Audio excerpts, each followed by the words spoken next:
আসসালামু আলাইকুম। Hello viewers, সবাই কেমন আছেন? আমার মিষ্টি মিষ্টি আপুরা এবং ভাইয়ারা, আলহামদুলিল্লাহ আমিও অনেক অনেক ভালো আছি আপনাদের দোয়ায় এবং ভালোবাসায়। প্রতিবারের মতো এখনও চলে আসলাম নতুন একটা রেসিপি নিয়ে। আজকের রেসিপি আমি বোয়াল মাছের তেল জাল রান্না করব। দুপুরবেলা গরম ভাতের সাথে যদি এরকম একটা রেসিপি থাকে, কার না ভালো লাগে। এইরকম রেসিপি থাকলে অনায়াসে 1 প্লেটের জায়গায় 2 প্লেট ভাত খাওয়া যাবে। সবাই একদম আঙ্গুল চেটেপুটে খেয়ে নেবে। আর আজকে মাছগুলি আমি নিয়েছি ঘাঙ্গের মাছ, মানে নদীর মাছ। আর এই মাছগুলি আমার ভাইয়া ধরে এনেছে, একদম তরতাজা ফ্রেশ একেবারে মাছগুলি।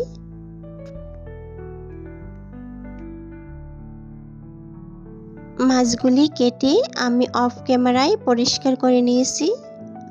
আর এখানে মাছ রান্না করার জন্য আমি পেঁয়াজ কুচি নিয়েছি, আদা রসুন পেস্ট করে নিয়েছি, আর টমেটো পেস্ট করে নিয়েছি, আর পেঁয়াজ বাটা নিয়েছি। এখন মাছগুলি আমি হলুদ লবণ দিয়ে মাখিয়ে নেব।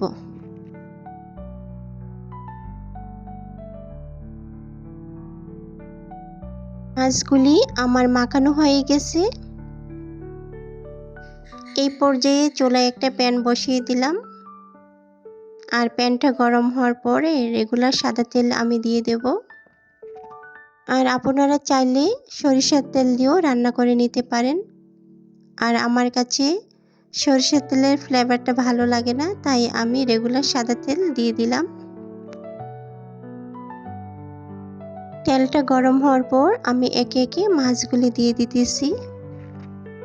মাছগুলি হওয়ার পর এপিট ওপিট করে আমি উল্টিয়ে দিতেছি। আর মাছগুলি ভাজা করার সময় এতটাই ফুটে পড়তেছিল আমার দিকে, আমি অনেকটাই ভয় লাগতেছিল। যাই হোক, কষ্ট করে আমি মাছগুলি উঠিয়ে নিতেছি। আর আপনারা যখন ভাজা করবেন তখন একটু সাবধানের সাথে ভাজা করে নিতে পারেন। মাছ আমার ভাজা হয়ে গেছে, এখন আমি উঠিয়ে নেব। প্রতিদিনের মতো এখনও আমার আপু ভাইদের স্মরণ করে দিতেছি, যারা এ পর্যন্ত এসেছেন, ভিডিও দেখতেছেন, লাইক দিতে ভুলে গেছেন, প্লিজ কষ্ট করে লাইকটা দিয়ে দিবেন আমার কলিজা আপু এবং ভাইয়ারা। একই প্যানে আমি পেঁয়াজ কুচি দিয়ে দিলাম, আর পেঁয়াজ কুচিগুলি একটু ব্রাউন কালার করে নেব। এখন আমি দিয়ে দেব আদা রসুন বাটা, দিয়ে দেব পেঁয়াজ বাটা, আর দিয়ে দেব টমেটো। আর টমেটোটা আমি পেস্ট করে নিয়েছিলাম।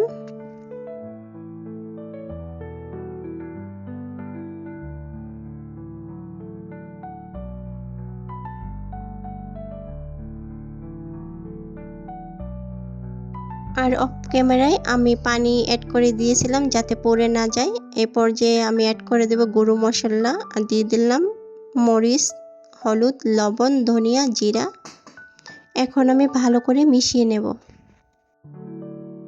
আর মশলাটা যতই কষাবেন ততই স্বাদ হবে, সময় নিয়ে একটু কষিয়ে নেবেন।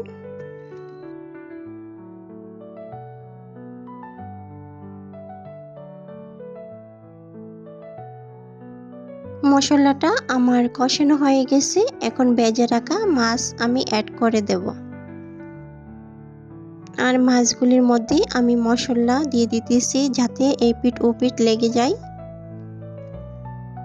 এই পর্যায়ে দিয়ে দেব পরিমাণ মতো পানি।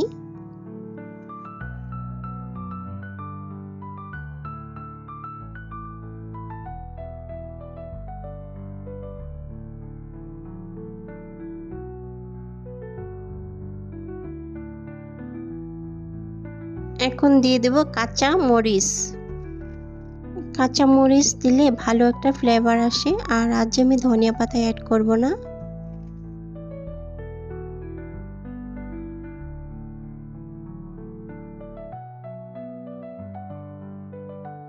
রান্নাটা আমার হয়ে গেছে। এই পর্যায়ে আমি জিরা গুঁড়া দিয়ে দেব ওঠানোর আগে।